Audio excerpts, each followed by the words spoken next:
Aerodynamics of a Formula One car are dictated by two main parameters, downforce and drag. A Formula One car is essentially the opposite of a fighter jet.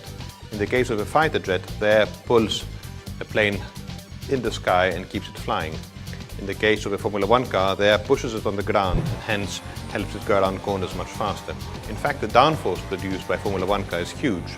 That way it can go around corners much faster than any other car, and together with a very efficient braking system it can also decelerate much faster than any other vehicle.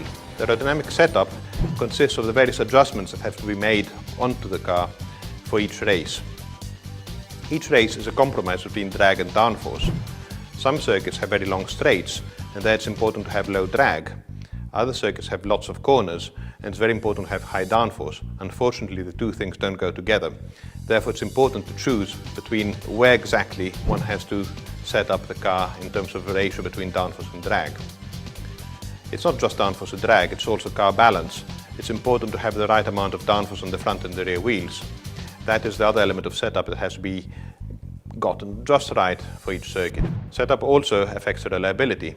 Depending on whether the circuit is hot or cold or whether it has particular characteristics, we have to adjust the car's cooling accordingly. Before each race, we have a pretty good idea of what the setup of the car is going to be. We have done a lot of simulations, we have done a lot of measurements, and we have a lot of data from the previous races in that same circuit the previous years.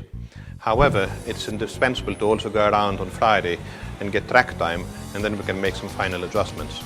The setup between the two cars is not always the same. It can be quite close or even the same, but it can also depend on the individual preferences of the drivers.